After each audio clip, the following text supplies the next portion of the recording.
Hello, nerds! Thank you for joining me here on Nerd News Clips. This is the second channel. This is the place for all of the short-form content as well as the individual sections and just generally speaking smaller things. If you are into the longer form content, youtube.com/generallynerdy is the place to go see that.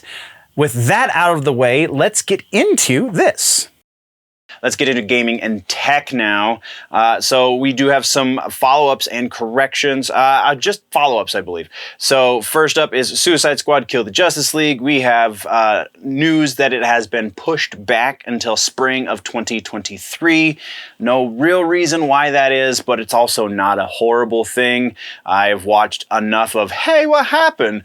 To know that this could be a good thing, though also could be signs of something going horribly, horribly wrong. So hopefully it's the former and not so much the latter. But in that same vein, Legend of Zelda Breath of the Wild sequel, whatever that's going to be called, there's still no official title, also has been pushed back to spring of 2023.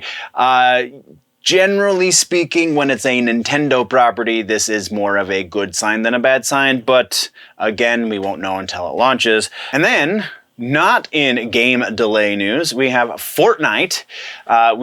This is a piece that I'm pretty sure we talked about when they tried this initially, but now it's become a regular part of the game. So what am I talking about?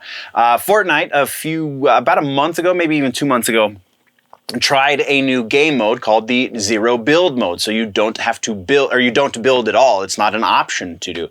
They included some new abilities in this mode and just kind of gave it a shot on a temporary basis. Well, it is no longer a temporary game mode. This is going to be a regular mode in Fortnite. So if you couldn't get past the building, like me, I just, for whatever reason, I like the run and gun stuff, but throw the building element in there and I just am way off my game. And so I think I'm going to dive back into Fortnite, probably on this week's stream, not gonna lie. Anyway, so yeah, it is now a permanent part of Fortnite, so you can go check out the link in the description for the official announcement as such. We do have one new game trailer to talk about in this episode, and that is Ghostbusters. Ghostbusters Spirits Released is the name of the game. This comes from IllFonic, the same developer who brought us the Friday the 13th, the game.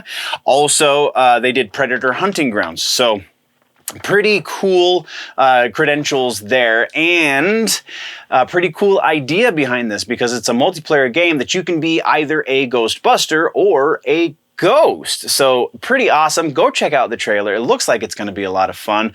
IllFonic is maybe not the most prestigious of developers, but they've got a pretty decent track record. Friday the 13th had a lot of lofty goals that they just couldn't get funding for. Predator has accomplished some pretty cool things. Maybe not the most greatest things ever, but you know, it is what it is. So this, I think, is just going to be another rung up from where they were before, and where they were was pretty nice. So that's what we have for trailers. Let's get into news on the gaming section. We have Fable. We have a new report, and this technically could have gone into the updates or the follow-up section rather. But this is a little endemic of something larger, so I put it in. It's into the regular news. So Fable, we have a recent report from a developer who is no longer with the company that is giving us the new Fable game, and it sounds like Microsoft is doing some more chicanery. Not the same. So when I first saw this article and got into it, it did seem like it was just going to be a little bit more of the issues that we saw with Halo, in that they have this development studio, and the development studio has to conduct business in a way that Microsoft dictates.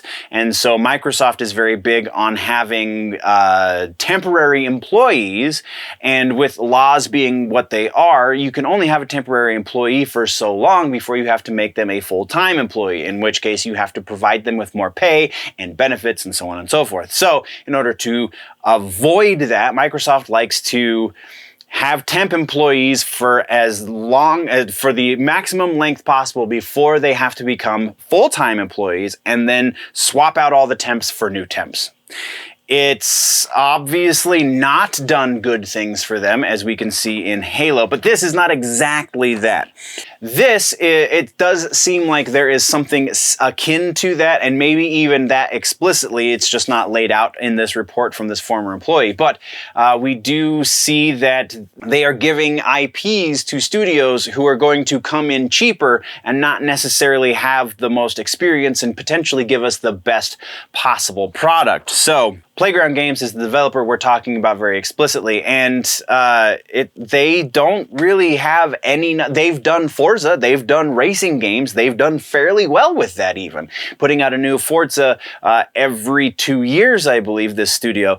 And now they've been given Fable, and they don't know how to translate the information, the knowledge that they have of making racing games over to making an action RPG. Nobody in this studio has ever done this before, so it just seems like the new Fable could, I mean, there's still no release date for it yet, so we're not going to talk about setbacks or anything like that just yet, but it does sound like it is going to be a long time before we see this game. At which point, it seems kind of like a moot point in trying to save money by giving the project to a cheaper developer. When that cheaper developer takes twice as long to make the game, you could have given it to an experienced developer who made it fast in roughly the same cost to the company overall, and then even put the clout of that developer's name on the package and potentially sell more units. So I don't know, this just seems Microsoft is a little shady these days. That is what we have on this piece, and that is the end of the news for the gaming and tech section. We do have a suggestion for this section. Gaming and tech suggestion this week is Kirby's Dreamland or Kirby's Adventureland. Either one, or Kirby's Adventure rather, I'm sorry. Either one, fantastic games. Dreamland was the first Kirby game ever, and it was on the original Game Boy, so if you can find that ROM, or if you have one, dig it out of storage and go play that. It is definitely worth going back to. Adventure, though, is the first NES, the first regular console game. Also, I believe the first game that you actually have the ability to use the bad guys' abilities when you swallow them. So that sounds so weird. Anyway, go play Kirby's Dreamland or Kirby's Adventure.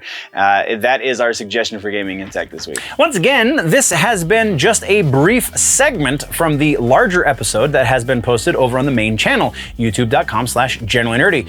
Go over there for the long form content, or just subscribe here if you want it in bite-sized chunks. Thank you very much for joining me, nerds. We'll see you in the next one. Before we go though, always remember that if it's generally nerdy, it's probably here.